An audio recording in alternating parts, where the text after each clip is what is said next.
तो रंतिदेव जो थे वो स्वभाव से बड़े निर्मल थे। उनका मन और बुद्धि विचार, उनमें कोई अपना स्वार्थ नहीं था, लोभ नहीं था, निर्विकार था। मन और बुद्धि, जिसका मन और बुद्धि निर्विकार होता है, जिसका मन और बुद्धि निर्विकार होती है, वो स्वभाव से बड़ा उत्तम होता है। ये जो विकार हैं आदमी के स्वभाव को बिगाड़ते हैं, लोभी बनाते हैं, विकार लोभी बनाते हैं, स्वार्थी बनाते हैं, सकाम पुरुष बनाते हैं। ऐसे तो सभी हैं, ऐसी तो दुनिया ही है। इसलिए निष्काम भावी जो व्यक्ति होते हैं, जो मन से पवित्र और बुद्धि से पवित्र होते हैं, जो विचारों से पवित्र होते हैं, वो निर्मल स्वभाव के होते हैं। तो रंतिदेव जो थे वो धार्मिक और निर्मल स्वभाव के व्यक्ति थे। उनका यश लोक परलोक सभी में गाया जाता है। उसका यश लोक माने इस पृथ्वी लोक और परलोकों में भी गाया जाता है। परलोक कौन से हैं? ये सब लोक हैं, आंख, नाक, कान, ये मस्तिष्क, और इससे भी ऊपर लोक है वैकुंठ लोक, शिव लोक।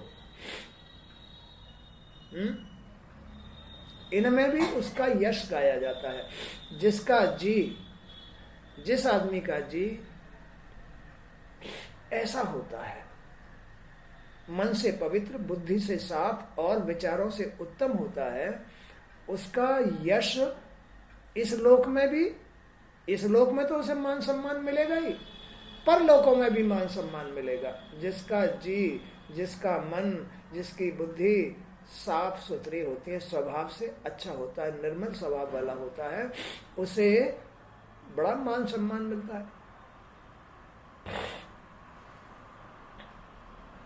रंतिदेव को जो कुछ भी बिना उद्योग के प्राप्त हो जाता था, माने बगैर प्रयास के, बगैर मेहनत के, क्योंकि वो निष्काम भावी थे, संतोषी थे, शांति पुरुष थे। तो उन्हें जो बिना उद्योग के प्राप्त हो जाता था, वे उसी पर संतोष करते थे। आदमी को हवस की खोपड़ी नहीं होनी चाहिए। अब हवस की खोपड़ी कहाँ से बनता है? मन से बनता है, बुद्धि से बनता है। ये जब विकार युक्त होती है तो हवस की खोपड़ी बन जाती है, सारे आ जाते हैं। अब लोभ में फिर ये जो है गिर जाता है, स्वार्थ में गिर जाता है आदमी।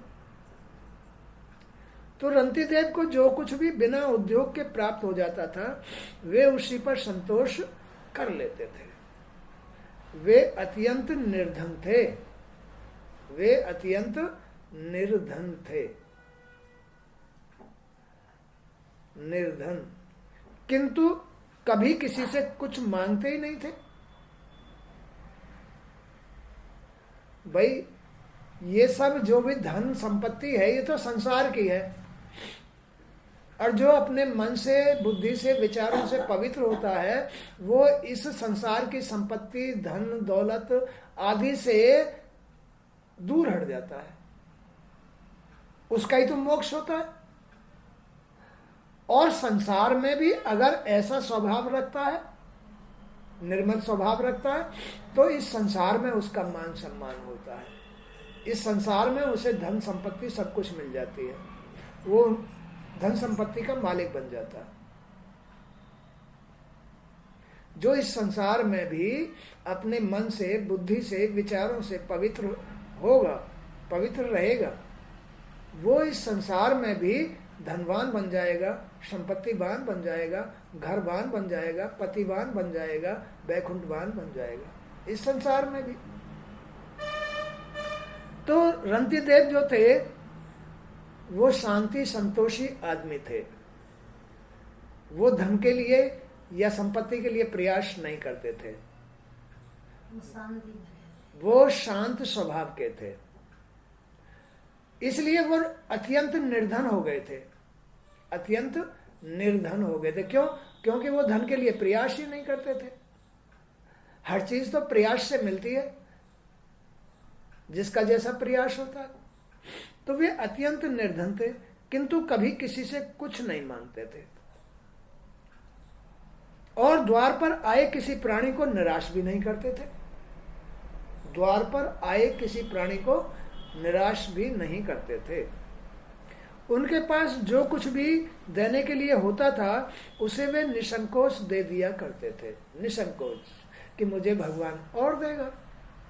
भाई ये आया है तो ये भी तो भगवान ही तो याचक बन के आया है, तो मुझसे बड़ा है। ये जो मांगने वाला आया है ये मुझसे बड़ा है, इसलिए इसकी इच्छा पूरी करना मेरा स्वभाव है। निर्मल स्वभाव वाले कभी अपने घर पर आए याचक को वापस नहीं लौटाते हैं। निर्मल स्वभाव वाले, पवित्र स्वभाव वाले, बुरे स्वभाव वाले ही उनको धमका देते हैं, भगा देते हैं, फिर उनका दंड भुगतते हैं।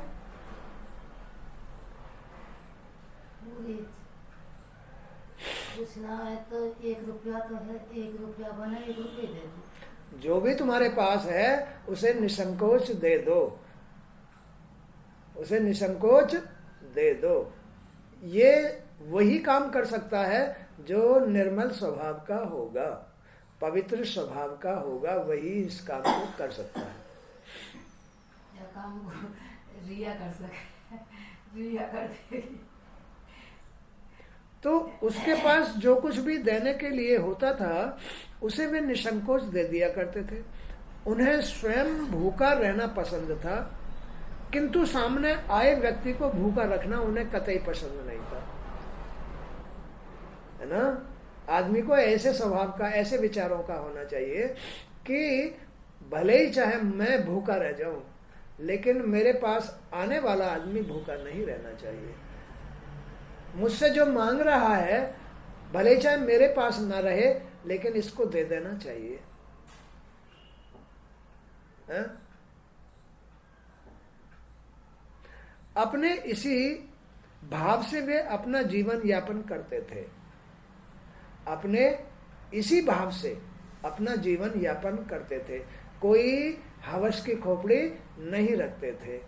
हवस की खोपड़ी उनके अंदर क्यों नहीं थी? क्योंकि मन में शांति थी और खुद में संतोष था। अब ये क्यों आया? ये आया अपने मन की पवित्रता से। वो संसार के विषय विकारों में अपना मन नहीं रमाते थे, खुद संसार में नहीं रमते थे, इसलिए उनके मन में शांति रहती थी, खुद संतोषी बन गए थे। और फिर भी वो निष्काम भावी थे, निसंकोच अपने द्वार पर आए भिखारी वाले को या और भी कोई अड़ोसी पड़ोसी को कोई चीज मांगने आता था तो उसको वो सरल स्वभाव से दे दिया करते थे। अपने इसी भाव से वे अपना जीवन यापन करते थे। एक बार तो लगभग 48 दिन तक उन्हें कुछ खाने को नहीं मिला। 48 दिन तक कुछ भी खाने को नहीं मिला। वे धैर्य के साथ अपना समय काटते रहे। कभी घास के पत्ते चबा लिए, कभी किसी वृक्ष के पत्ते चबा लिए, कभी कहीं पानी मिल गया तो ठीक है पानी पीकर रह गए, कभी हवा में ही रह गए। तो इतने संतोषी थे वो। तो एक बार उन्हें 48 दिन तक भोजन नहीं मिला। 49वें दिन प्रातःकाल उन्हें कोई दयावान आदमी घी, दूध, खीर, हलवा, पूरी और जल लेके आया, है ना। भगवान भी परीक्षा लेता है अपने अंदर ही कि ये कितना संतोषी है, कितना शांतिवान है, कितना इसके अंदर धैर्य है, कितनी इसके अंदर पवित्रता है। तो हमारी आत्मा भी हर आदमी यानी जी की परीक्षा लेती है। तो फिर खुद आत्मा ही उसके लिए खीर, पूड़ी, हलवा सब कुछ लेके आती है और पूछती है मांग, क्या मांगना चाहता है। आत्मा खुद प्रकट हो जाती है, अपनी आत्मा ही खुद प्रकट हो जाती है कि मांग, क्या मांगना चाहता है। उनका परिवार घोर संकट में था। उनका परिवार जैसे सुदामा का परिवार भी, सुदामा तो फिर भी मतलब जो है मांगने जाया करते थे, अड़ोस में पड़ोस में 2 4 5 घर मांगते थे, और उससे मिल जाए तो ठीक है। सुदामा भी शांति संतोषी आदमी थे, भगवान का भजन करते थे, है ना। हवस की खोपड़ी उनके अंदर भी नहीं थी। तो देख लो सुदामा का भी, है ना, बाद में उसके परीक्षा लेने पर जब वो सफल हो गए, उनमें कोई ऐसा स्वभाव, हवस की खोपड़ी का स्वभाव नहीं बना, वो केवल भगवान का भजन करता था। तो देख लो उसने पूरी नगरी को ही सोने की करा दिया। भगवान ने स्वयं लक्ष्मी को भेजा, भगवान ने स्वयं विश्वकर्मा को भेजा, जाओ उनकी नगरी सोने की करके आओ, मेरे जैसा महल बनाओ।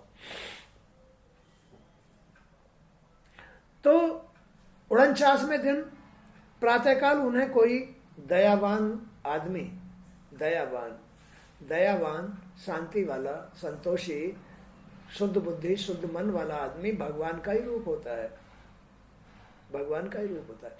तो वो उस आदमी के लिए 49वें दिन घी, दूध, खीर, हलवा, पूरी और जल लेके आया। उनका परिवार घोर संकट में था, क्योंकि वो संतोषी आदमी था, कहीं मांगने भी नहीं जाया करता था, किसी से कुछ मांगता भी नहीं था। तो परिवार अब इसी का, जब चलो वो तो रह लेगा, परिवार कैसे रहेगा, तो परिवार संकट में आ गया।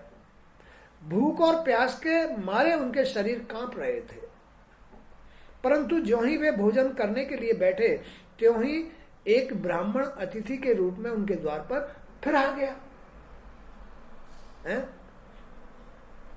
फिर उनके परिवार को मतलब जो है खाना नहीं खाने दिया, और कोई मांगने वाला भोजन, वो भी भूखा आदमी था, और आके भोजन मांग लिया। तो रंती देव ने सभी प्राणियों में भगवान के दर्शन करते थे, वो कि सभी भगवान का ही रूप है, सबके अंदर आत्मा है। मैं अपनी आत्मा को वापस नहीं लौटाऊंगा, भले चाहे फिर भी मैं भूखा रह जाऊं। तो उन्होंने क्या किया, उन्होंने बड़ी श्रद्धा से ब्राह्मण को उसी अन्न में से भोजन करा दिया। ब्राह्मण देवता भोजन करके उन्हें आशीर्वाद देके चले गए, है ना।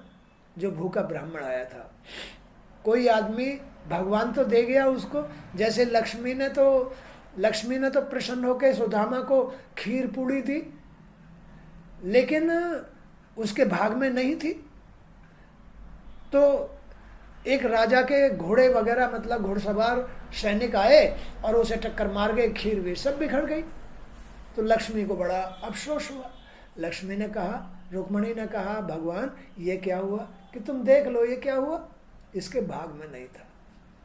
जब तक कोई चीज आदमी के भाग में नहीं होती है, तब तक उसको वो चीज प्राप्त नहीं होती है, हा? तो इस तरह का स्वभाव सुदामा का भी था, जैसा रंती देव का था।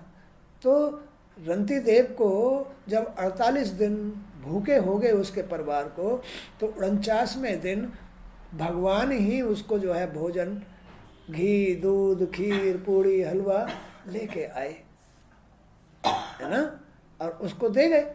लेकिन समय बड़ा बलवान होता है। समय ब्राह्मण बन के फिर उसके दरवाजे पे आ गया कि मैं भूखा हूं, मुझे भोजन कराइए। तो उन्होंने उसी में से उसको भी भोजन करा दिया। जब बचे हुए अन्न को वे खाने बैठे, तभी वहां एक शूद्र अतिथि और आ गया, शूद्र, भंगी वगैरह। रंतिदेव ने उस बचे हुए अन्न में से कुछ भाग शूद्र को भी दे दिया। वह भी उन्हें दुआएं देता हुआ चला गया। दुआ देख लो, दुआ कितनी बड़ी बड़ी चीज होती है। इसलिए कभी किसी को निराश नहीं करना चाहिए, क्योंकि उसके अंदर भी आत्मा होती है, उसकी आत्मा खुश होती है तो तुम्हें दुआ देती है। तो वह भी उन्हें दुआएं देता हुआ चला गया। उसके जाते ही कुत्ते को लिए एक अतिथि और आ गया और बोला, राजन मैं और मेरे ये कुत्ते बहुत भूखे हैं, आपके पास कुछ खाने को हो तो हमें दे दीजिए। है? ऐसा पढ़िए लाई जा रही। ये सब परीक्षा होती है, और ये परीक्षा जब किसी का जी इतना पवित्र, शांति, संतोषी बन जाता है तो भगवान आत्मा उसी की परीक्षा लेती है, और वो अगर परीक्षा में पास हो गया तो उसका बेड़ा पार कर देती है, सारी इच्छाएं पूरी कर देती है, उसे राजा बना देती है। अब ये जो आम जी हैं, जो गिरे पड़े हैं, जो विषय भोगी हैं, जो लालची हैं, जो कुत्ते से भी गिरे गिराए हैं, बताओ वो और कहाँ गिरेंगे? भगवान उनकी परीक्षा थोड़े लेते हैं। भगवान तो अपने भक्त की परीक्षा लेते हैं, उसे राजा बनाने के लिए, उसे मोक्ष देने के लिए, उसे आनंद देने के लिए भगवान परीक्षा लेते हैं। और अगर वो परीक्षा में वास्तव में पास हो जाता है तो उसका कल्याण कर देते हैं। इसी तरह से तो वो कुत्ता लिए हुए एक अतिथि और आ गया, बोला, मैं और मेरे ये कुत्ते बहुत भूखे हैं, आपके पास कुछ खाने को हो तो हमें दे दीजिए। रंती देव ने बड़े आदर भाव से जो कुछ शेष बचा था वो भी उसे कुत्ते वाले को दे दिया कि आप और अपने कुत्तों को ये भोजन करा लो। अब केवल जल ही उनके पास बचा था, जो भगवान जल लेके आए थे, वह भी केवल एक मनुष्य के लायक था, इतना सा ही जल था। उन्होंने उसे परिवार में बांट दिया और पीना चाहा, तभी एक चांडाल वहां आ गया। उसने अत्यंत करुणा भरी आवाज में कहा, भगवान मैं अत्यंत नीच हूं, मैं कई दिनों का प्यासा हूं, कृपया मुझे थोड़ा सा जल पिला दीजिए। अन्न को तो सब ले ही गए, पानी भी एक चांडाल आकर के ले गया।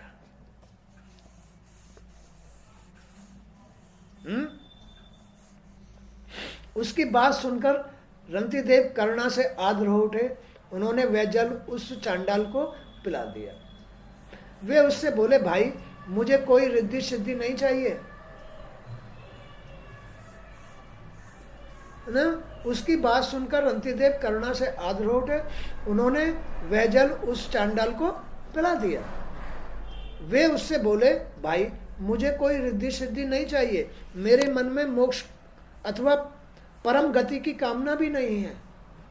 रंतीदेव जो संतोषी आदमी था, शांति वाला, जो स्वभाव से निर्मल था, जो ब्राह्मण 38 दिन तक भूखा रहा, भगवान उसको भोजन लेके आए, लेकिन समय ने अभी उसके भाग में भोजन नहीं था, तो समय ने सब कुछ लूट लिया है। ऐसा है हर आदमी का जीवन। तो अब वो कह रहे हैं उससे ही, चांडाल से, कि भाई मुझे कोई रिद्धि सिद्धि नहीं चाहिए, मेरे मन में मोक्ष अथवा परम गति की भी कामना नहीं है। मेरा मन तो सदैव यही चाहता है कि मैं संसार के समस्त प्राणियों के हृदय में वास करूं, समस्त प्राणियों के हृदय में वास करूं।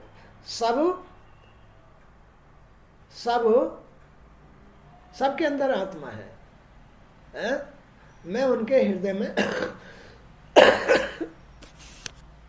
सब मुझको प्रेम करे, मैं सबको प्रेम करूं। है? आत्मा ही आत्मा से प्रेम कर सकती है ना। जी आत्मा से प्रेम नहीं करता है, या आत्मा जी से प्रेम नहीं करती है, आत्मा ही आत्मा से प्रेम करती है। जो शुद्ध आत्मा वाला आदमी होता है, जो शुद्ध जी वाला आदमी होता है, हाँ खुश हो बेटे, बैठ, खुश बैठ।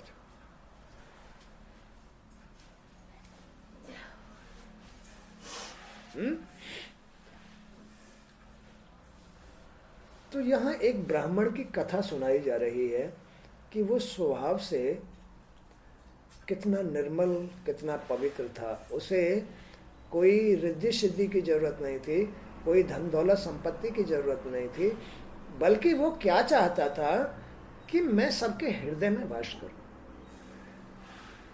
सबके हृदय में मेरी याद आए, सब मुझे याद करें, तो कई बार उसने, एक बार उसने 38 दिन भूखे रह करके, यानी वो बहुत गरीब हो गया था, किसी से कुछ मांगता नहीं था, और अपने घर के अंदर ही बस जो शांति और संतोष से भगवान दे देता था, उसमें ही शांति संतोष से अपना जीवन व्यतीत करता था।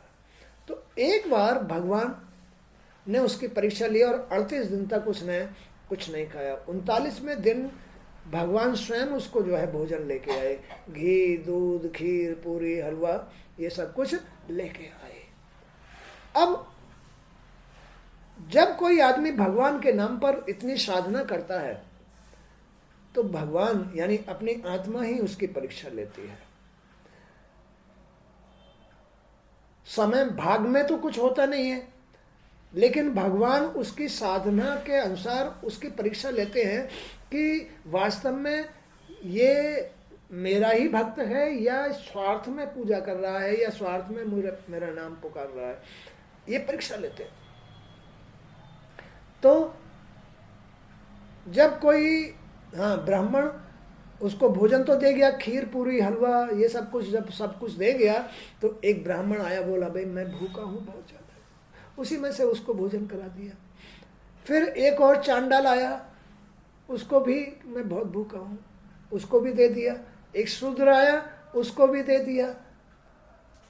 एक कुत्ता अपने लेकर के साथ में वो आया, भाई मैं और मेरे कुत्ते बहुत भूखे हैं, इनको भोजन चाहिए, उन्होंने वो भी समेट के उसको दे दिया।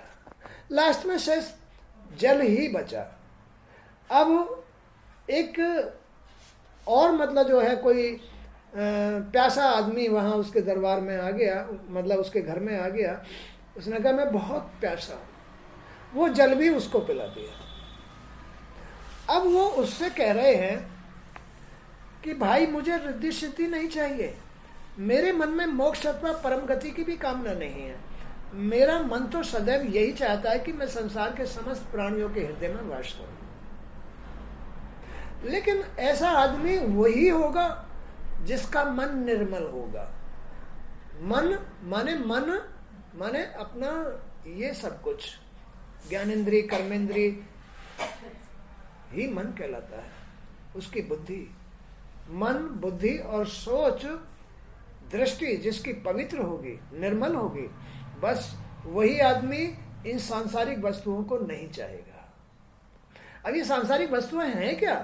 धन, संपत्ति, अपने काम पूरे हो जाने चाहिए, ये सब कुछ लोभ, लालच, स्वार्थ, विद्या है।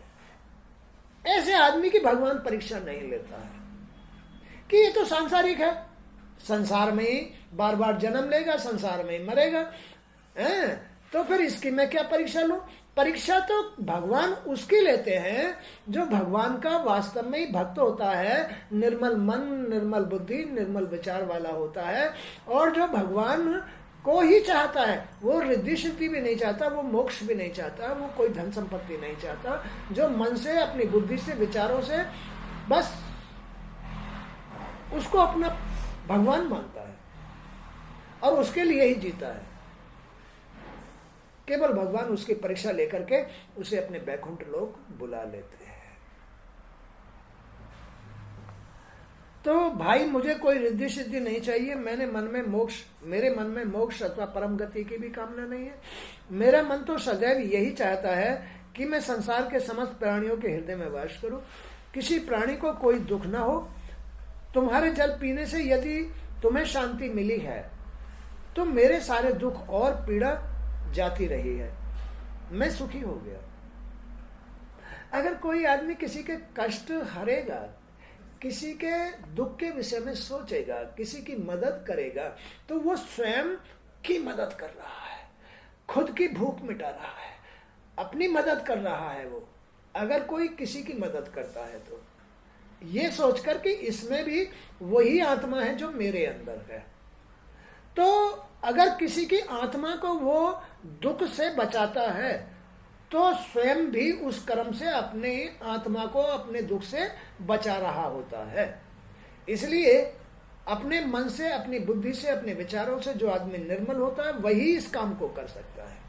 किसी की आत्मा को दुख से बचाना, किसी की आत्मा को स्वतंत्र करना, किसी को सहयोग देना, ये वही आदमी कर सकता है जो स्वभाव से निर्मल होता है। तो उनके धैर्य को देखकर वह चांडाल बस अचंभित रह गया। उसी समय वह चांडाल तो अदृश्य हो गया और उसके स्थान पर ब्रह्मा विष्णु महेश तीनों देव प्रकट हो गए। ब्रह्मा विष्णु महेश प्रकट हो गए। जो अपने पथ को, अपने संकल्प को पूरा कर देता है, भगवान को प्रकट होना पड़ता है। जो आदमी भगवान के लिए जीता है, जो आदमी संसार के लिए जीता है, उनको तो भगवान कभी दिखाई नहीं देते, ना उनके सामने आते। लेकिन जो भगवान के लिए ही जीता है, उसके लिए तो भगवान को आना ही पड़ता है। अब जिस आदमी की भगवान ने परीक्षा ही ले ली और वो पास हो गया, तो अब भगवान क्यों नहीं आएंगे? उनको आना पड़ेगा, है? उनको आना पड़ेगा।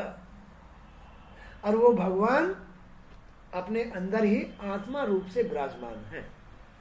ये आत्मा ही तीनों देव है। ये आत्मा ही तुम्हारे अंदर ब्रह्मा है, यही विष्णु है, यही महेश है। तो इस आत्मा को अपने तीनों रूपों में व्यक्त होकर के दर्शन देने ही पड़ते हैं। जो अपनी आत्मा की परीक्षा में पास हो जाता है। लेकिन इस परीक्षा में वही आदमी पास होता है जो शांति संतोषी बुद्धि से साफ सुथरा निर्मल होता है। वही आदमी भगवान की परीक्षा में, आत्मा की परीक्षा में पास होता है। जिसके अंदर कोई स्वार्थ, कोई संसार, कोई लोभ, कोई धन दौलत, इनकी इच्छाएं नहीं होती हैं, वही पास हो पाता है। दूसरा नहीं होता। सांसारिक पुरुष पास नहीं होते, इसलिए उन्हें बार बार जन्म मरण लेने ही पड़ते हैं। जिनको भगवान के दर्शन नहीं हुए हैं, जिनको आत्मा के दर्शन नहीं हुए हैं, उनको बार बार जन्म लेना ही पड़ता है। बात सही है? हाँ, उनको बार बार जन्म लेना ही पड़ता है। हाँ, ये है, जन्म तो लेना पड़ेगा। वो अपने कर्म से अपना भाग्य सुधार सकता है, अपने कर्म से अपना जन्म सुधार सकता है। कैसे सुधार सकता है? कैसे सुधार सकता है? गुरुओं की शरण में जाए, भागवत सुने, मन को, अपनी बुद्धि को, अपने विचारों को उन्हें सुन करके निर्मल करे, पवित्र करे, और अपने हाथ से, चाहे भीख भिखारी वाला आया है, चाहे अपने को खाना न मिले उनको खिलाए, कुत्ता हो उनको भी खिलाए, किसी में भी भेद ना देखे। इन कर्मों से वो अपना जीवन संभाल सकता है। दान करे, तीर्थ करे, वो मंदिर जाए, भगवान के हाथ जोड़े भजन करे, वो अपना जीवन संभाल सकता है। अच्छे घर में जन्म ले सकता है, हंस बन सकता है, या कोई संत बन सकता है, कोई ज्ञानी ध्यानी बन सकता है, कोई राष्ट्रपति बन सकता है, कोई प्रधानमंत्री बन सकता है। अपने कर्मों के वश कर्म संभाल लोगे तो तुम आगे कुछ बन सकते हो, जन्म लेने के बावजूद भी। और भाई, तुमने अगर सब कुछ, संसार का सब कुछ त्याग दिया है ना, रिद्धि सिद्धि भी नहीं चाहिए तुम्हें, कोई मोक्ष भी नहीं चाहिए तुम्हें, परम गति भी नहीं चाहिए तुम्हें, तो अपनी आत्मा चाहिए, तो एक दिन आत्मा तुम्हारी परीक्षा लेगी। जैसे रंती देव की परीक्षा ली कि उसे 38 दिन तक भोजन भी नहीं मिला, 39वें दिन उसकी आत्मा ही भोजन लेके आई, और उसे भी समय खा गया, वो भी नहीं मिला, फिर भी वो खुश, फिर भी खुश। थोड़े से जल को भी अगर वो पीना चाह रहा था तो उसे भी कोई प्यासा पी गया है? तो आत्मा फिर ऐसे संतोषी, ऐसे शांति प्रिय, धैर्यवान आदमी की परीक्षा लेता है? परीक्षा में जब वो पास हो जाता है तो भगवान को तीनों रूपों में, ब्रह्मा विष्णु शंकर के रूप में दर्शन देने पड़ते हैं। और वो कहते हैं कि मन तुझे क्या चाहिए? कहते हैं मोक्ष चाहिए, धन से चाहिए, संपत्ति चाहिए, संतान चाहिए, हैं, क्या चाहिए, मांग ले। तो ऐसा आदमी जो भगवान की परीक्षा में पास हो जाता है, वो संसार की कोई वस्तु नहीं मांगता है। वो क्या मांगता है कि भगवान मुझे तो आपके दर्शन ही चाहिए, और अब दर्शन हो गए तो अब मेरे लिए शेष क्या रह गया, अब तो मुझे सब कुछ तो मिल गया, मुझे सब कुछ मिल गया है, अब मेरी कोई इच्छा नहीं है आपके दर्शन पाने के बाद।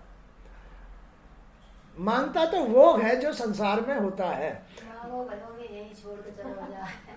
मांगता तो वो है। तो नहीं सोचता कोई, रहना तो यही है सारा। हाँ, तो है तो हमें लगा पता यही रह जाना है। तो उनके धैर्य को देखकर वह चांडाल हतप्रत रह गया। उसी समय वह चांडाल तो अदृश्य हो गया और उसके स्थान पर ब्रह्मा विष्णु तीनों देव प्रकट हो गए चांडाल के। अब वो तो भगवान की परीक्षा थी। उन्हें देखकर रंतिदेव उनके चरणों में गिर पड़ा। तीनों देवों ने उन्हें उठाया और कहा, राजन, हम तुम्हारे धैर्य की परीक्षा ले रहे थे कि तुम में कितना धैर्य है, कि तुम ढोंग तो नहीं कर रहे थे, तुम खाना छोड़ करके ढोंग तो नहीं कर रहे थे, वास्तव में तुम्हारे अंदर बहुत बड़ा धैर्य है, तुम उसमें सफल हुए। मांगो क्या चाहिए? तीनों लोगों की संपदा हम तुम्हें दे सकते हैं, तीनों लोगों की संपत्ति हम तुम्हें दे सकते हैं। तुम्हें मोक्ष चाहिए तो वह भी हम तुम्हें दे सकते हैं। निसंकोच होकर जो तुम मांगना चाहो मांग लो। तो भी साफ बात है, खेल आत्मा का है। अब ये जो संसार है, ये संसार तो तुम्हारा जी है। ये तुमने अपनी आत्मा को जी बना लिया। अब बगैर संसार के रह नहीं सकते। आत्मा बगैर संसार के रह नहीं सकती। आत्मा जब तुमने जी बना ली, जरूरत बना ली जी में, आत्मा में जब जरूरत बना ली तो फिर अब तुम इसकी जरूरत के बगैर नहीं रह सकते हो। अब तो फिर तुम्हें मोक्ष कहाँ से मिलेगा? तुम्हें भगवान के दर्शन कहाँ मिलेंगे? अब तो जब जी बना लिया तो फिर संसार की धूल मट्टी बटोरते रहो, कागजों को इकट्ठे करते रहो, तिजोरी में डालते रहो कागजों को। कैसे धोखे में पड़ा है आदमी।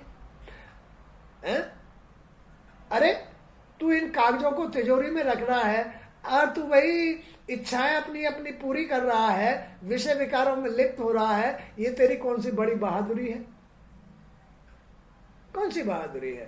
तूने अपनी आत्मा को सांसारिक बना लिया, तूने अपनी आत्मा को बंधन में डाल दिया, तूने अपनी आत्मा को विषय विकारी बना लिया।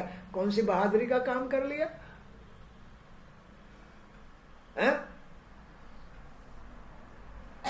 आत्मा को आत्मा ही रहने देना चाहिए। उसके पास धैर्य, जिसके पास धैर्य होता है, भूखा रहना, प्यासा रहना, है ना, और कुछ न मांगना, संतोषी रहना, शांति प्रिय बन के रहना, वही आदमी अपनी आत्मा की सुरक्षा कर सकता है। ये काम आत्मा के ही वशीभूत होती है। तो तीनों लोगों की संपदा हम तुम्हें दे सकते हैं। तुम्हें जो मोक्ष चाहिए तो वह भी हम तुम्हें दे सकते हैं। निसंकोच होकर कुछ भी मांग लो हमसे। इस पर रंतिदेव ने हाथ जोड़कर उनसे कहा, हे त्रिभुवन पति, मुझे आपकी प्रेम भक्ति के सिवाय कुछ भी नहीं चाहिए।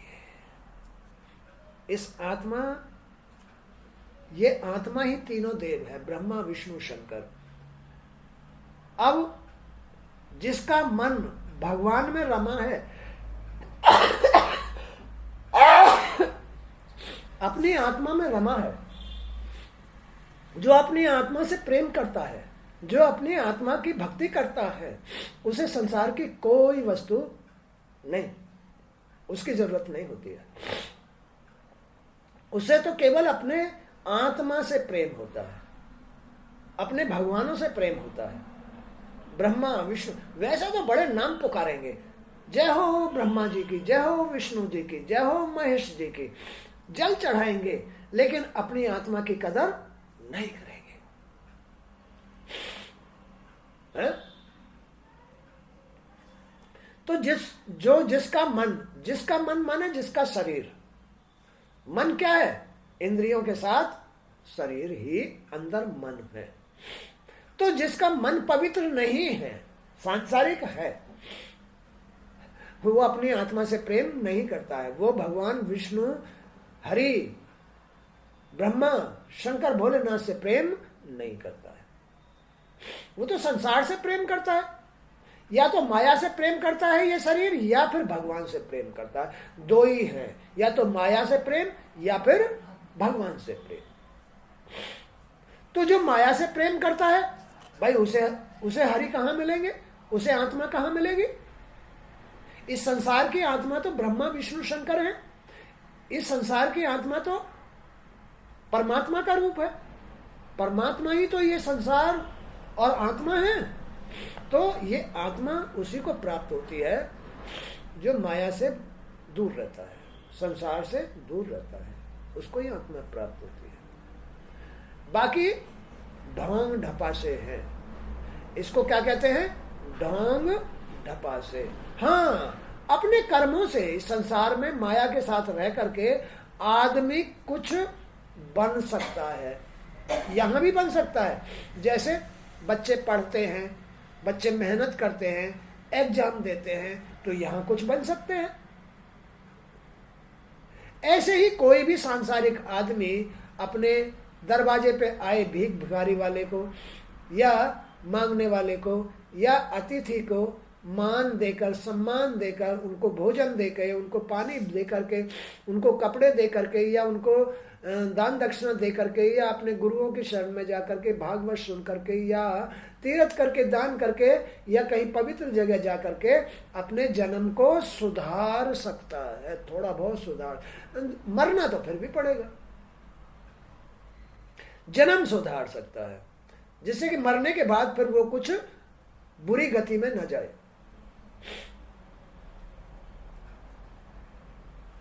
बोलो बात सही है? बुरी गति में न जाए, अपनी गति सुधार सकता है अपने कर्म से। इस पर अंतिदेव ने हाथ जोड़कर उससे कहा, त्रिभुवनपति, मुझे आपकी प्रेम भक्ति के सिवाय कुछ भी नहीं चाहिए। इसके अतिरिक्त मुझे किसी वस्तु की इच्छा भी नहीं है। आपकी प्रेम भक्ति के सिवाय मुझे किसी बात की इच्छा भी नहीं है।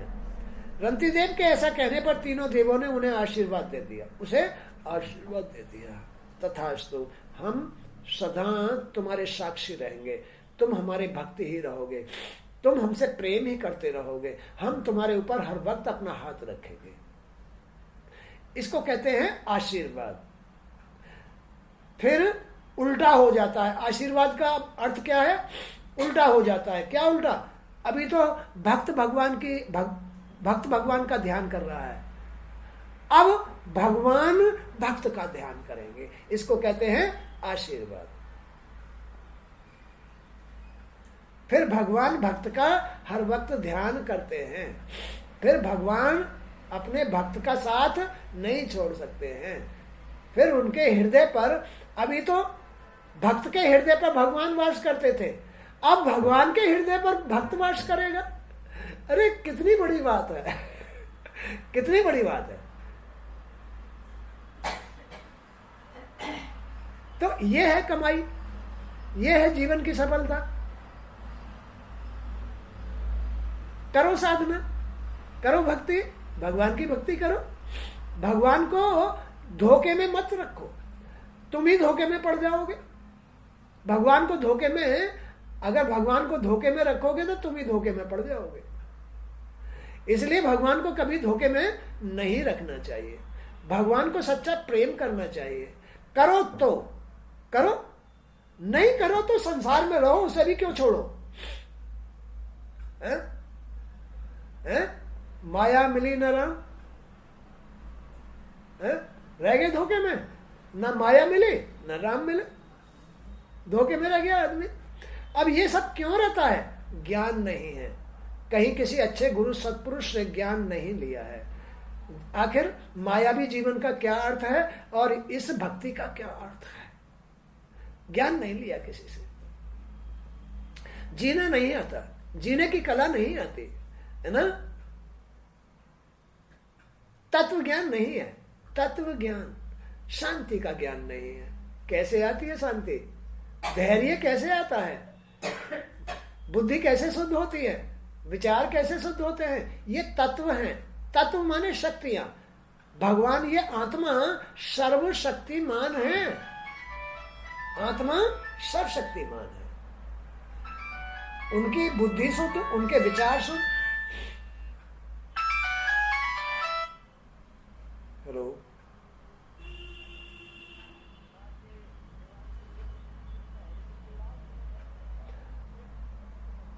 हाँ, जो जहां डिवाइडर खत्म हो रहा है ना, वहां से यू टर्न लेके 2 गली छोड़ करके पूछ लेना।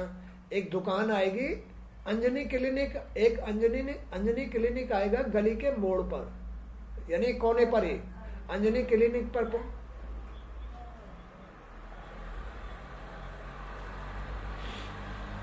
वहीं से मुड़ के आ जाओ, जहां से मतलब जो है, जहां ये एंड होता है ना, वहीं से मुड़ के आ जाओ।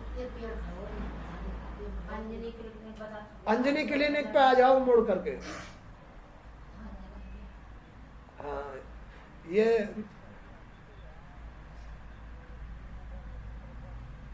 हाँ, तो और थोड़ा वहां से अभी और आगे चलो, अपना मोड़ से मुड़ के आ जाना, यानी जहाँ ये डिवाइडर खत्म होता है मुड़ के आ जाना। 2 गली छोड़ करके अंजनी क्लिनिक है, वहीं पूछ लेना गुरु जी का। हाँ, वहाँ पूछ लेना गुरु जी घर। वैसे तो राइट हैंड पे पहला ही मकान है, ठीक है। कोई आ रहा होगा।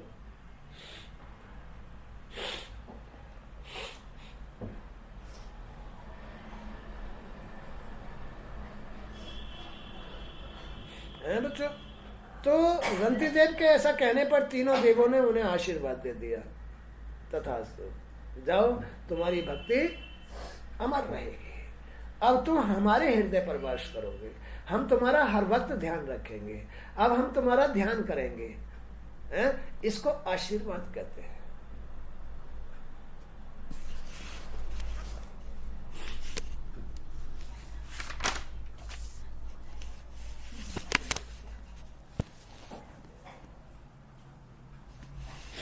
तो उनकी आंखों के सामने से तुर्गुणमयी माया एकाएक इस प्रकार नष्ट हो गई।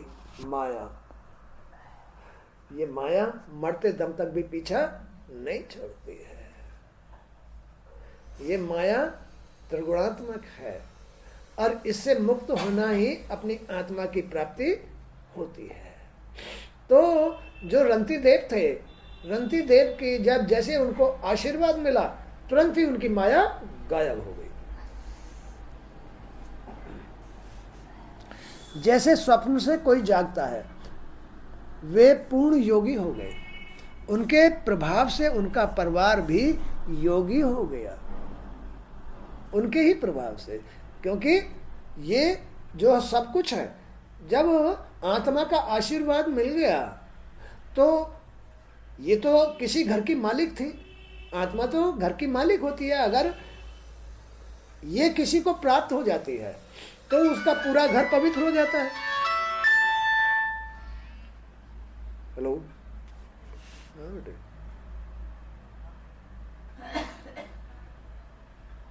लाल सा गेट, हाँ, ये राइट हैंड पर, जैसे गली में घुसे हो ना, राइट हैंड पर जो गेट है ना, ये इतना ही।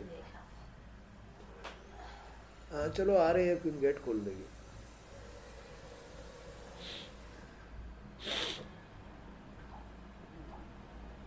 जुकाम वगैरह, हाँ।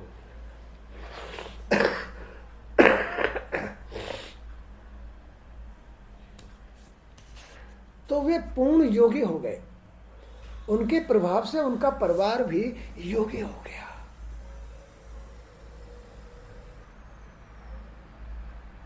अब एक आत्मा 2 रूपों में व्यक्त है, स्त्री पुरुष। स्त्री घर होती है, पुरुष उसका मालिक होता है। एक आत्मा का ही तो ये सांसारिक रूप है। तो उनके घर में उनका पूरा परिवार योगी हो गया, जिसको आत्मा का आशीर्वाद मिल जाता है। वे पूर्ण योगी हो गए, उनके प्रभाव से उनका परिवार भी योगी हो गया और सभी भगवान के अतिरिक्त परम भक्त बन गए। अब उनकी देखभाल का उत्तरदायित्व भगवान ने ले लिया। है? अब क्या करे?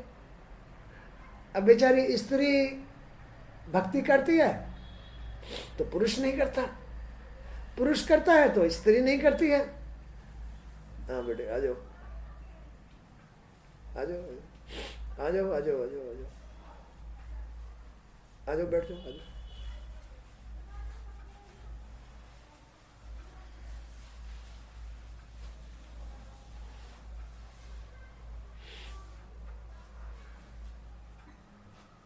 भागवत सुनो अभी। तो जैसे ही भगवान का अपनी आत्मा का आशीर्वाद आदमी को प्राप्त होता है तो उसकी और उसके परिवार की जिम्मेदारी भगवान को हो जाती है, आत्मा की जिम्मेदारी हो जाती है। लेकिन आफत है इस बात की, पहली बात तो किसी को ज्ञान ही नहीं है कि आखिर हमारी आत्मा का भी कोई महत्व है, या हमारे अंदर जो आत्मा है, परमात्मा है, ये हमको चला रहा है, हमारे घर का मालिक है, हमारे जीवन का मालिक है, हमें राह रास्ता देता है। ज्ञान ही नहीं है, न ब्रह्मा का, न विष्णु का, न महेश का, न मन का, न कर्म का, न भाग्य का, कोई ज्ञान नहीं है, तत्व ज्ञान नहीं है। किसी को भी अपने जीवन को बनाने का, चलाने का ज्ञान नहीं है, किसी को भी। जबकि यही जरूरी है। आदमी को अगर जीना नहीं आता है तो कैसे जिएगा? जीना नहीं आता है, ज्ञान नहीं है, तो क्या फायदा है अपना समय बिगाड़ने से? इससे तो अच्छा है कहीं जाकर के फावड़े चला लो। जिसको अपनी आत्मा का ज्ञान नहीं है वो तो, उसका जीवन तो बंधन में है, बंधा हुआ है कुकर्मों में, कुकर्मों के परिणाम में। सांसारिक जीवन में जो क्रियाएं होती हैं, स्वभाव होता है, व्यवहार होता है, वो इस जी का बंधन होता है, उसमें वो बंध जाता है, उसका परिवार बन जाता है, बंधन है ये। ऐसा भगवान ने इसका निर्माण किया है। तो भगवान ने जो तुम्हें निर्माण करके भेजा है, इसका मनुष्य को ज्ञान होना चाहिए। और यह ज्ञान स्वतः ही प्राप्त नहीं होता संसार में, उसे गुरुओं की शरण में जाकर के ये भागवत सुननी पड़ती है, तब उसे अपने जीने का, अपने आपे का ज्ञान आता है, तत्व ज्ञान आता है कि कैसे, किस बात से हम क्या अपनाएं कि हमें हमारी आत्मा प्राप्त हो जाए। हम ऐसा क्या करें कि हमें, हमारे मन को शांति प्राप्त हो जाए। भाई हमारे मन का अर्थ क्या है? भाई हमारी बुद्धि का अर्थ क्या है? हमारे विचार क्या है? हमारी जो दृष्टि है ये क्या है? हमारे कर्म क्या है? इनका ज्ञान नहीं, ना तो किसी को है, न लेना चाहता है, और न किसी के पास ऐसा साधन है कि कहीं जाके किसी गुरु की शरण में नतमस्तक हो जाए। भागवत सुने, जीवन बिगाड़ लेगा, जीवन तो बिगाड़ लेगा, अपना घर बिगाड़ लेगा, मृत्यु को प्राप्त हो जाएगा, आगे कोई कुत्ता बिल्ली बन रहेगा। लेकिन अज्ञानता की वजह से, इस सांसारिकता की वजह से कहीं भगवान की शरण नहीं जाएगा, गुरुओं की शरण नहीं ले सकता, यानी अपने आपे का ज्ञान करने में सक्षम नहीं हो सकता। जीवन व्यर्थ कर लेता है।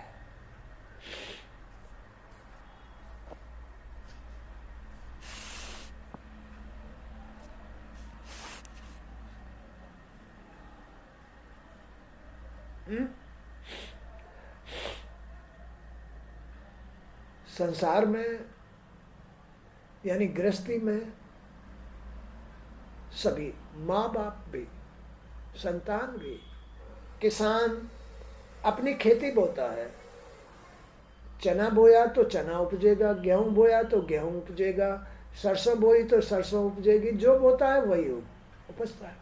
चाहे कुकर्म बोलो, चाहे कुछ भी बोलो, जो भी इस संसार में अपने मन से बो रहा है, जो जिसका जी अपने मन में, अपने घर में, अपनी इस मन रूपी धरती माता में जो भी कुछ बो रहा है, उसका परिणाम उपज के आएगा।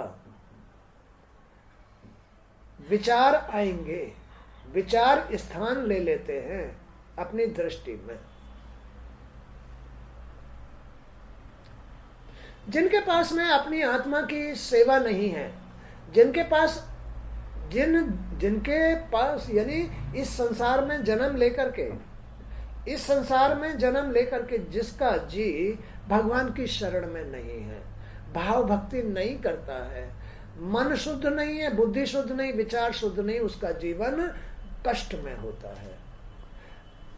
जिसका मन बुद्धि विचार शुद्ध नहीं है, उसका जीवन कष्ट में होता है, दुख में होता है, अशांत होता है, निर्धन भी हो जाता है, यानी कि हानि उसके साथ लगी रहती है, रोग उसके घर में बस जाते हैं, मन में बस जाते हैं, रोग बस जाते हैं। तो ऐसा जीवन क्यों जिए? हम कम से कम अपनी आत्मा के लिए संसार की बुराई को त्यागते रहे। आंखें देख रही हैं, वाह फलानी बात, ढमकी बात, इसकी संपत्ति मेरी हो जाए, अरे इसका घर तो बड़ा अच्छा बना हुआ है, अरे इसकी बेटी तो बहुत अच्छी है, या इसका तो लड़का बहुत अच्छा है, फलानी बात ढंग, मैंने बहुत सारी, ये आंखें बहुत सारी बुराई मन को देती है, बहुत सारी बुराई मन को देती है। तो फिर वो उपजेंगी या नहीं उपजेंगी? ये बुराई तो कांटे हैं, ये तो बुरे बीज हैं, अब ये उपजेंगे। इसलिए अपने मन में ऐसे बीज कभी नहीं बोने चाहिए। आंखों को थोड़ा बंद करके रखो, या अपनी आंखों को इतना पवित्र कर लो। ये आंखें पवित्र जब ही होती हैं जब तुम भागवत सुनोगे। ये कान है, बहुत बुरी बुरी बुरी बुरी बातें सुनते हैं और अपने मन में रख लेते हैं, फिर ये भी तो बोए हुए बीज हैं, वो भी तो स्थान लेंगे, विचार बनेंगे, फिर कर्म में भी आएंगे। तो भाई ये संसार में भूल में जो बोए बीज हैं, बुरा बुरा खाता है, बुरा बुरा बोलता है, बुरी बुरी संगति में बैठता है ना, तो ये सब मन के लिए बोए हुए बीज हैं जो विचार बन के उससे कुकर्म कराते हैं, विचार बन के कुकर्म कराते हैं और हानि कराते हैं और रोगी बनाते हैं, घर में अशांति फैलवाते हैं, संतोष नहीं छोड़ते हैं, भगवान की भक्ति नहीं छोड़ते हैं, भगवान को रुष्ट करा के बैठा देते हैं। यही कुकर्म, इन कुकर्मों से आदमी का जीवन बिगड़ जाता है। तो यहाँ अभी जो मैंने तुम्हें ये कथा सुनाई एक ब्राह्मण की, कि वो इतना धैर्यवान था। अब ये तत्व हैं धैर्य, शांति, संतोष, सद्बुद्धि, परोपकार, परमार्थ, दान, तीर्थ, अगर, ये सारे तत्व हैं, अच्छे तत्व हैं। शांति, आखिर इसी में शांति बनाने के लिए कुछ तो करना पड़ेगा, पवित्रता लानी पड़ेगी, तब तुम्हारा ये मन शांत होगा। क्योंकि ये मन कहाँ से बन रहा है? ज्ञानेंद्रिय और कर्मेंद्रियों से अंदर मन बन रहा है। ये ज्ञानेंद्रिय बाहर से ईंधन लाती है, मन के लिए छोड़ देती है। जैसे मधुमक्खी बाहर से शहद लाती है और छत्ते में छोड़ देती है, ऐसे ही हम लोग आंखों से, कानों से या अपने शरीर से बाहर से ईंधन लाते हैं और मन में छोड़ देते हैं। फिर भाव भक्ति नहीं होती। अगर कोई कूड़ा करकट इकट्ठा कर भी लिया है, अरे उसमें भाव भक्ति के माध्यम से आग लगा दो तो वो राख हो जाएगी। भाव भक्ति भी होती नहीं है, इसलिए वो तुम्हारे विचार ही बनती रहती है। कुकर्मों में आदमी जाता रहता है, घर बिगाड़ लेता है, जन्म बिगाड़ लेता है, जीवन बिगाड़ लेता है और हानि उठाता रहता है, रोगी बना रहता है, पता नहीं क्या क्या नहीं उसके घर में हो जाता है, बहुत कुछ होता है। ऐसा जीवन आदमी जीता है। तो भाई देखो, भगवान ने तुम्हें जीवन दिया है, जन्म दिया है, जीवन दिया है, जियो इसे अपनी आत्मा के अनुसार जियो, अपनी आत्मा के अनुसार। आत्मा तुम्हारे अंदर ही है। अभी इस आत्मा को तुमने इतना धोखा दे दिया है कि जी तुमको चैन नहीं लेने देता। ये जी जो है, ये जी जो अंदर जी करता है, इच्छाएं जिसके अंदर आती है, ये आत्मा का ही सांसारिक रूप है। सबके अंदर इच्छाएं हैं, इनके अंदर भी इच्छाएं, तुम्हारे अंदर भी इच्छाएं, इसके अंदर भी इच्छाएं, इसके अंदर भी इच्छाएं। तो इन इच्छाओं को धीरे धीरे धीरे धीरे धीरे धीरे कम करो तो तुम जी से मुक्त होते, संसार से मुक्त होते चले जाओगे। परेशानी, बीमारी, हानि, इनसे मुक्त होते चले जाओगे, आत्मा में बदलते चले जाओगे जितना संसार की इच्छाओं को कम करोगे। यही अपने सही रास्ते पे चलना है, अपनी आत्मा को पाना, अपनी आत्मा के लिए भाव भक्ति करना, अपने आत्मा के लिए नियम धारण करना। जल्दी उठना, सुबह को शौच जाना, सूरज निकलने तक ये सारा काम हो जाना चाहिए। उसके घर में रोग नहीं होते हैं, उसके घर में हानि नहीं आती है, उसके घर में अशांति नहीं होती है। जो सूरज निकलने से पहले भगवान के लिए, अपनी आत्मा के लिए, अपनी शुद्धि के लिए, अपने अच्छे विचारों के लिए, अच्छे मन के लिए, अच्छी बुद्धि के लिए अगर सुबह जल्दी उठता है, शौच जाता है, घर की साफ सफाई में सहयोग देता है, अपना नहा धो करके कपड़े आदि सब साफ सुथरा होना चाहिए हर जगह। बिछने वाले कपड़े, बच्चे हैं उनको भी स्नान कराना, खुद को भी स्नान कराना, अपने घर में झाड़ू पोंछा आदि, ये रसोई बर्तन आदि रख रखाव है, वो सब कुछ सूरज निकलने से पहले साफ सुथरा हो करके घर को एक घी का दीपक जलाओ और एक धूप बत्ती जलाओ। यानी धूप बत्ती तुम्हारा मन है और दीपक तुम्हारी दृष्टि है। साफ सुथरे घर में जलाओ, साफ सुथरे मन में जलाओ, तो उस घर में भगवान का वास हो जाता है, वैष्णवता आ जाती है। अब कोई तो दारू पीता है, कोई प्याज खाता है, कोई लहसुन खाता है, क्यों? घर अशुद्ध होता है और आत्मा दुखी होती है। इसलिए कोई दारू पीता है, कोई कुसंगति में बैठता है, कोई हानि उठाता है, कोई रोगी हो जाता है। इन नियमों को धारण करो तो घर में सब कुछ ठीक हो जाएगा, शांति आ जाएगी, संतोष आ जाएगा, आनंद आ जाएगा और आत्मा तुम्हारा साथ देगी। तुम्हें भाव भक्ति कहेगी कि भाई तुम ठीक है, भाव भक्ति करो, आनंद लो। तो ये जीवन जीने का सार है। आज का सत्संग भी यहीं तक। जय श्री कृष्ण। हरे राम।